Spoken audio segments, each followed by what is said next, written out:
Hello everyone, civil सेवा में आपका स्वागत है। और आई होप कि आप बहुत अच्छा कर रहे होंगे। आपकी तैयारी काफ़ी अच्छी चल रही होगी। ये पार्ट 2 है। पार्ट 1 हो चुका है। अगर आपने नहीं देखा है तो पहले उसको देख लीजिए। और ये पीडीएफ के लिए आपको टेलीग्राम चैनल ज्वाइन करना होगा, उसको ज्वाइन कर लीजिए आप। और चैनल को सब्सक्राइब कर लीजिए, ठीक है।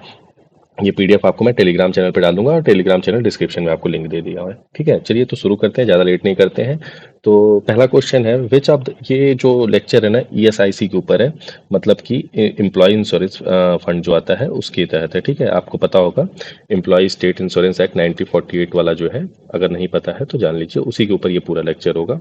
और मेजॉरिटी सारी एमसीक्यू मैं करीब करीब इससे 40 एमसीक्यू कराऊंगा। और धीरे धीरे टॉपिक वाइज मैं सारे 500 एमसीक्यू का जो मैंने आपको प्रॉमिस किया है लेबर लॉ से, अकाउंट्स और सोशल सिक्योरिटी से मैंने 500 का किया है, वो सब में मिला के 1000 एमसीक्यू आपको कराऊंगा लास्ट के 10 से 15 दिनों में। और फिर बाकी अगर आप बोलेंगे तो टेस्ट कुछ मतलब प्रैक्टिस टेस्ट भी आपसे आपको 4 से 5 लास्ट में कराऊंगा। लेकिन वो डिपेंड करता है अभी इंटरनेशनल बॉडीज़ के ऊपर भी मुझे, क्योंकि क्लास लेनी है। अगर मुझे समय मिलता है तो मैं पहले बीच में 1 से 2 क्लास लगेंगे, उसको कंप्लीट कराऊंगा, इंडाइसिस और इंटरनेशनल बॉडीज़, ठीक है, डब्ल्यूएचओ और ये सब।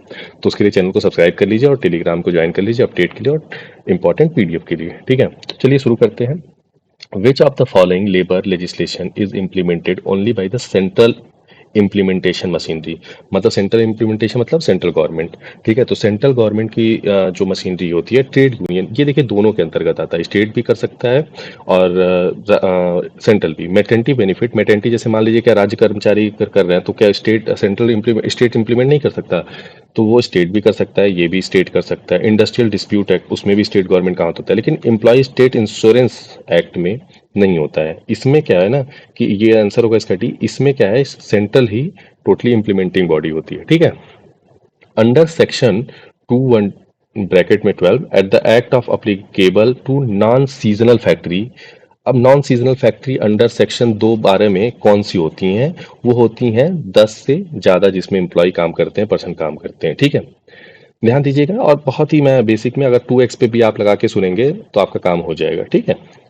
Employ deposit link insurance scheme was introduce in which year? ठीक है। अब ये बताइए, डिपॉजिट जो है ना, इंश्योरेंस डिपॉजिट वाला, employee deposit link insurance scheme किस साल में शुरू किया गया था?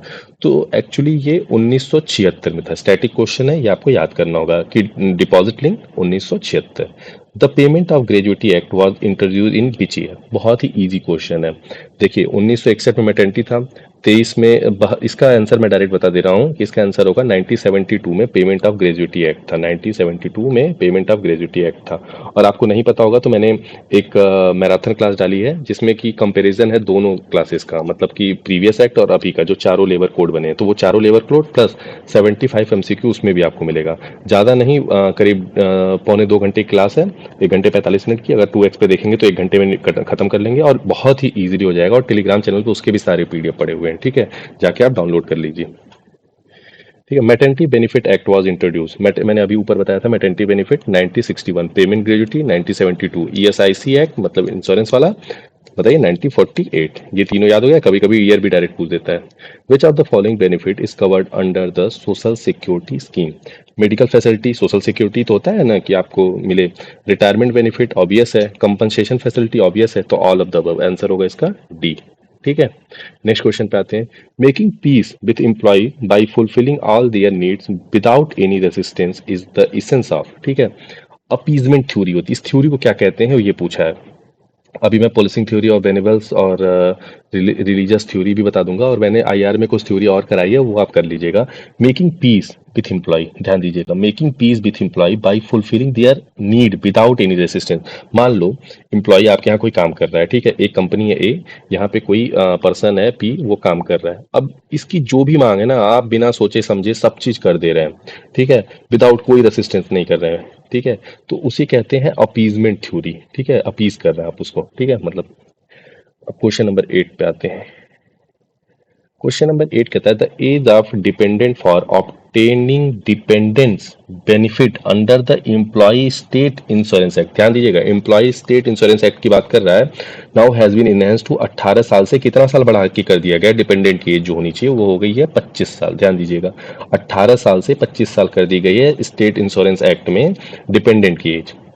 Employ who are getting a daily wage up to, कितना डेली वेजेस अप टू पा रहा है तो उसे एक्सपेक्टेड रखेंगे, मतलब कि उसे बाहर रखेंगे ईएसआईसी के कंट्रीब्यूशन से। तो वो है 100 रुपये। 100 रुपये से जो ज़्यादा पा रहा है उसको तो लेंगे, लेकिन 100 से अगर कम है आपका, हाँ, उसको आप अप टू है, देखिए क्योंकि अप टू है, 100 से कम है तो आपको ईएसआईसी में कंट्रीब्यूशन नहीं करना होगा। The employer share contribution under the ESIC act. ESI act में, ठीक है, ईएसआई एक्ट में जो एम्प्लॉयर है, एम्प्लॉयर मतलब जो आपको काम देता है उसकी बात करते हैं, एम्प्लॉय जो काम लेता है उसकी बात करते हैं। तो एम्प्लॉयर जो है वो कितना परसेंट शेयर ऐड करता है, तो वो है 3.25%, ठीक है। As per the latest amendment under the ESIC act 1948, medical treatment is now available to a person under the voluntary retirement scheme also.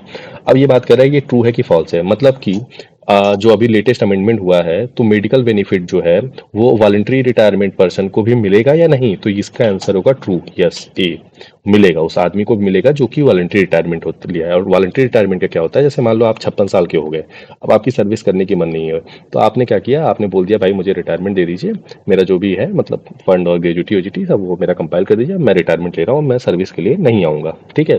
तो वो होता है वॉलंटरी रिटायरमेंट। और जो नॉर्मल रिटायरमेंट होता है गवर्नमेंट का वो 60 साल के बाद होता है। Which of the following legislation in India is governed by tri-party organization consist of representative of labor, management and government? Tri-party क्या होता है, लेबर जो काम कर रहा है, मैनेजमेंट जो उसको काम दे रहा है, गवर्नमेंट जो इसको सब चीज़ों को मैनेज कर रही है, ठीक है। तो अब ये पूछ रहा है कि इसमें कौन सा, मतलब कि which of the following India govern tripartite organisation consist of, मतलब कौन सा ऑर्गेनाइजेशन गवर्न करता है। तो पेमेंट ऑफ बोनस एक्ट ऐसा कुछ नहीं है, इंडस्ट्रियल डिस्प्यूट एक्ट इसका चांस बन सकता है, ESIC act maternity benefit, maternity benefit भी नहीं है, पेमेंट ऑफ बोनस। अब इन दोनों में थोड़ा सा आ सकता है कि भाई डिस्प्यूट होता है, तो dispute actually employee and employer में होता है, ठीक है, जो काम देता है और काम लेता है। इसमें ट्राई पार्टीज का रोल नहीं होता। ट्राई पार्टीज का जो ऑर्गेनाइजेशन मतलब वो होता है ना, लेजिस्लेशन वाला काम गवर्न करती है इंडिया में, वो होती है ईएसआईसी एक्ट। तो इसका आंसर होगा सी, ठीक है। What is the average wage limit for a employee to cover under the Employee State Insurance Act? Employee State Insurance Act में एक जो लिमिट होती है सैलरी की वो कितनी है, मतलब उसको जो कवर करेंगे, तो जिसकी 21,000 से होगी वेज लिमिट उसी को उसमें इंश्योरेंस एक्ट में कवर करेंगे। अब इसमें अभी मैंने बताया था एम्प्लॉयर का शेयर कितना होता है, एम्प्लॉयर का शेयर मैंने क्या बताया था आपको, 3.25। अब बात कर रहा है एम्प्लॉय शेयर ऑफ कंट्रीब्यूशन। अब ये 3.25% होता क्या है, बेसिक का होता है, जो बेसिक सैलरी होती है उसका। तो ये है 0.075, मतलब सॉरी 0.75%। 0.75% जो आदमी काम करता है उसका शेयर जाता है ईएसआईसी एक्ट में, ठीक है, तब उसको ये बेनिफिट मिलता है। Which of the following legislation extended some sort of benefit to retired employee also, ठीक है। इसमें से कौन सा है बेनिफिट जो रिटायर एम्प्लॉय को भी मिलता है। अब पेमेंट ऑफ बोनस, अब जब आप रिटायर हो गए तो बोनस आपको मिलेगा नहीं। मैटरनिटी बेनिफिट, रिटायर हो गए तो आपको बच्चा पैदा हो तो ऑब्वियस है आप घर पे है ना, तो आपको क्या जरूरत है छुट्टी की, छुट्टी दी जाती है ना कि उस बच्चे का देखभाल रख सके, आपको जो प्रॉब्लम आती है, मेडिकल प्रॉब्लम आती है, वो सब इशू के लिए दिया जाता है। तो जब आप छुट्टी पे हैं तो उनको आपको चाहिए क्यों। एम्प्लॉय कंपनसेशन, कंपनसेशन किस बात का, जब आप घर पे हैं भाई किस बात की आपको कंपनसेशन, तो बच्चा क्या ए ही ऐसा है जिसको आपको मिलनी चाहिए, जिसमें क्या आता है, मेडिकल बेनिफिट आता है, बहुत सारी बेनिफिट आती है जो कि आपको इंश्योरेंस के तहत मिलता है, ठीक है। Employment allow payable is started, unemployment allowance payable is started in which year, मतलब किस एक्ट में अनएम्प्लॉयमेंट पेएबल भी स्टार्ट किया गया था। तो एक्चुअली देखिए इसमें बहुत सारा आंसर आप लोग बहुत इजीली गेस कर ले जा रहे होंगे, क्योंकि बात हो रही है ईएसआईसी एक्ट की, ईएसआई एक्ट की। तो ऑब्वियस है कि थोड़ा सा आपको इजी हो जाएगा। तो अनएम्प्लॉयमेंट अलाउंस भी पेएबल था, लेकिन एग्जाम के लिए आपको रट्टा मारना ही पड़ेगा किस एक्ट से, तो वो था employ state insurance act 1948। Which of the following legislation was based on recommendation of BP Adarkar committee, ठीक है। तो ये भी अभी गेस करना होगा तो आप इजीली बोल देंगे, BP Adarkar committee, state insurance act 1948, ठीक है, याद कर लीजिएगा, ये रट्टा वाली क्वेश्चन है कि अनएम्प्लॉयमेंट अलाउंस भी इसी में था, ईएसआई में, और बीपी आदरकर कमिटी ने भी इसी में बनाया था। Who is exempted employ under the employ state insurance act, ESI act में कौन एक्सटेम्प्टेड था, मतलब कि उसको इंक्लूड नहीं किया गया था। अब देखिए क्वेश्चन देखते हैं। Employee who is not liable under the act to pay employee contribution, देख लीजिए, employee who is not liable under the act to pay the employees contribution. अगर कोई एम्प्लॉय अपना कंट्रीब्यूशन नहीं पे कर रहा है तो वो minor employee who is not liable under, minor employee को नहीं इंक्लूड, तो ये गलत हो जाएगा। एम्प्लॉय हु इज माइनर ये भी नहीं होगा, नन ऑफ द है नहीं, तो आंसर होगा इसका A. The worker compensation act 1923, the maternity benefit act 1965 and the employ state insurance act 1948। ठीक है, मैटरनिटी बेनिफिट अमेंड था। ठीक है, अब इसमें बात कर रहा है कि इसमें बात कर रहा है कि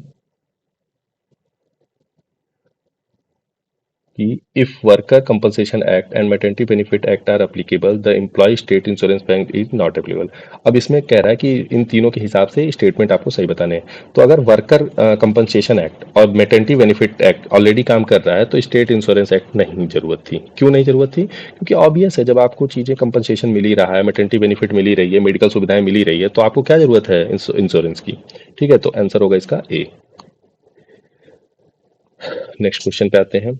what is the content of the schedule 1 of the ESI act. Schedule 1 में ईएसआई एक्ट में क्या है? ठीक है, इसका आंसर होगा लिस्ट ऑफ ऑक्यूपेशनल डिजीज नहीं, list of injuries deem to be result in a permanent total disability नहीं, list of injuries deem to be result in a permanent partial disability नहीं। आंसर होगा इसका डी। ठीक है, answer इसमें दिया भी है। Under ESI Act 1948, a member of corporation standing committee or a medical council shall cease to be a member of a body if he fails to attend। अगर वो फेल हो जाएगा अटेंड करने में, कब? जब कि वो 3 कंजिक्यूटिव मीटिंग में फेल हो जाएगा, तब क्या होगा कि a member of corporation standing committee और medical council shall cease the member of body. ठीक है, अगर वो 3 मीटिंग नहीं अटेंड कर रहा है तो उसकी मेंबरशिप सीज कर दी जाएगी। Question number 22, which of the following benefit have not been provided under the employ state insurance act. कौन सी बेनिफिट एम्प्लॉय स्टेट इंश्योरेंस में नहीं है? ठीक है, डिसेबिलिटमेंट बेनिफिट ऑब्वियस है, चाइल्ड अलाउंस नहीं है। ठीक है, ऐसे ही दिख गया इसमें। चाइल्ड अलाउंस कहाँ है? कोई चाइल्ड अलाउंस है? सिकनेस बेनिफिट, अनएम्प्लॉयमेंट, एक्चुअली वो सोशल सिक्योरिटी का है ना, चाइल्ड अलाउंस तो सोशल सिक्योरिटी में आएगा नहीं। Which of the following is the labour legislation provide comprehensive benefit to industrial worker in India. तो कौन सा एक्ट है जो कि कम्प्रिहेंसिव बेनिफिट देता है? तो वो है ईएसआई। ऑब्वियस है, ईएसआई की बात हो रही थी, ईएसआई ही होगा। लेकिन अगर एग्जाम में आप देखेंगे तो ऐसे नहीं रहेगा क्वेश्चन, इसलिए आप ध्यान दीजिए, इस चीज को ध्यान दीजिए और याद कर लीजिए कि labour legislation provide compensation benefit industrial worker में कौन से था? वो ईएसआई एक्ट था। An employer is liable to pay his contribution in respect of every employee and deducted employee contribution from the wages bill and shall pay 3 contribution, and these contribution at the specified rate of to the corporation within कितने दिन के अंदर में? बहुत ही important question ये आप पूछ देगा, 21 दिन के अंदर में। ठीक है, day of the last day of calendar in month. Dependent benefit paid at the rate of कितने percent wages in the form of monthly. ये तो भाई बहुत आसान क्वेश्चन है, इसका आंसर होगा 90%। 90% वेजेस डिपेंडेंट को मिलता है। If the insured woman or IP in respect of his wife confinement occur at a place where necessity medical facility under ESI scheme are not available, how much amount shall be payable per case for 2 confinement only। 2 confinement के लिए कितना, मतलब कि वो पे किया जाएगा, available पैसा जो होगा वो कितना दिया जाएगा? वो होगा 5,000। A answer. मैं 1 मिनट पानी पी लेता हूँ, मुझे 1 मिनट का समय दीजिएगा।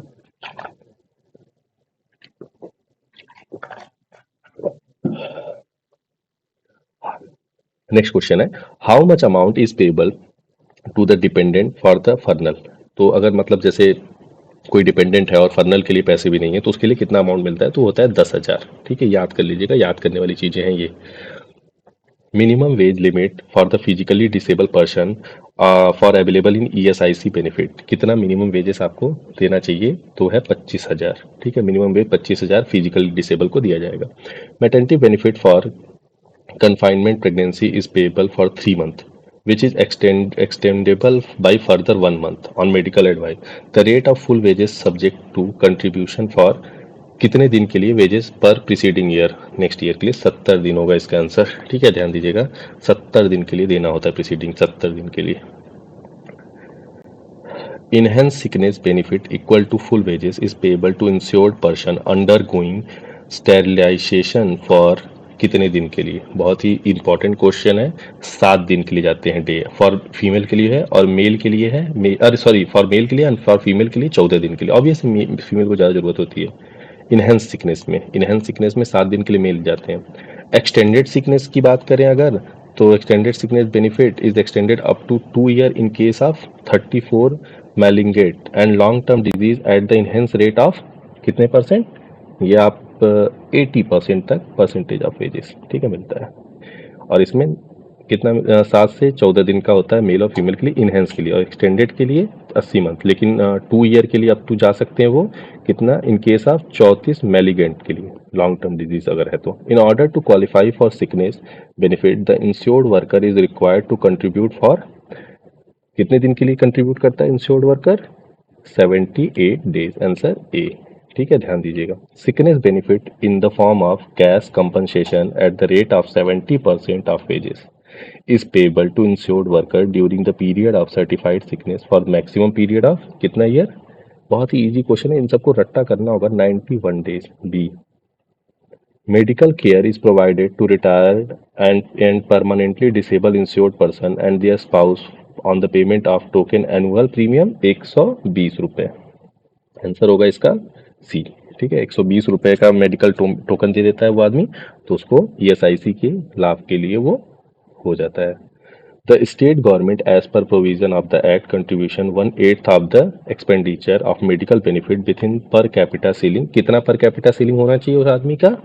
बहुत ही इजी क्वेश्चन है, 1500 रुपये, ठीक है, ध्यान दीजिएगा। 1500 रुपये उसका अगर पर सीलिंग है तो 1/8 contribution expenditure of medical benefit with per capita ceiling 1500 रुपये पर इंश्योर्ड पर्सन, ध्यान दीजिएगा। The employ welfare facility available outside organisation are called, अगर आउटसाइड है ऑर्गेनाइजेशन के तो उसे क्या बोलते हैं? एक्स्ट्रा म्यूरल फैसिलिटी, ध्यान दीजिएगा, एक्स्ट्रा की बात कर रहा है, बाहर की बात कर रहा है। Employ welfare facility available inside organisation is called intra हो सकता है, अगर आप सोचेंगे तो। बहुत ईजी बात है, बहुत आसानी से आप गेस कर सकते हैं। Who among the following has responsible for employ welfare, कौन इनमें से एम्प्लॉय वेलफेयर के लिए? स्टेट गवर्नमेंट है, सेंट्रल गवर्नमेंट है, एम्प्लॉयर है, तो ऑब्वियस डी स्टेट। आपको पता होगा दोनों है क्योंकि कंकरेंट लिस्ट में आता है। An inclination to do something good for can influence the employer to undertake welfare facility. This is assumption of the, किसका assumption है, कौन सी थ्योरी है ये? बेनेवलेंस थ्योरी। ऊपर मैंने अपीजमेंट थ्योरी बताई थी। An inclination to do something good for can influence the employer to undertake welfare facility. जैसे जो एम्प्लॉयर है, वो जो काम कर रहा है, वो बहुत इन्फ्लुएंस है कि आपके लिए अच्छा काम करने के लिए, तो उसे क्या बोलते हैं? बेनेवलेंस। बेने का जो रूट वर्ड है ना, वो अच्छे के लिए इस्तेमाल होता है। In the absence of statutory requirements the employer may not provide even the basic facility to employees, this is called that. मतलब अगर वो बेसिक फैसिलिटी भी नहीं प्रोवाइड करा रहा है तो उसे कौन सी थ्योरी कहते हैं? उसे पुलिसिंग थ्योरी कहते हैं। जैसे नहीं होता पुलिस मार के काम करा लेती है, तो उसे ही पुलिसिंग थ्योरी कहते हैं। और अभी तक ये 40 क्वेश्चन रहा, पिछले 50 क्वेश्चन हो चुके हैं, 75 क्वेश्चन उधर हो चुके हैं, 75। तो अराउंड आप देख लीजिए कि करीब करीब 200 के आसपास क्वेश्चन पहुंचने वाले हैं, तो आप लोग तैयार हो जाइए, ठीक है। 200 के आसपास क्वेश्चन हो चुके हैं, और अभी भी मैं इसके, ये तो 90 हुआ है इस सीरीज़ का, तो मेरा टारगेट है अभी भी आपको करीब करीब 400 क्वेश्चन इसमें और मिलेंगे। मतलब 8 क्लास आपको और लगेगी इसमें, पर डे के क्लास आएंगे। उसके बाद 7 से 8 क्लास में आपको वो मिलेगा, 2 अकाउंट्स और सोशल सिक्योरिटी, और 1 से 2 क्लास में आपको इंटरनेशनल बॉडी हो जाएगी। मेरा लगभग इधर कंप्लीट हो जाएगा, फिर मुझे 1-2-3 दिन लगेंगे आपको करंट अफेयर कराने में, तो लगभग कंप्लीट आपकी तैयारी हो जाएगी। तो चैनल को सब्सक्राइब कर लीजिए, बाकी मिलते हैं नेक्स्ट वीडियो में।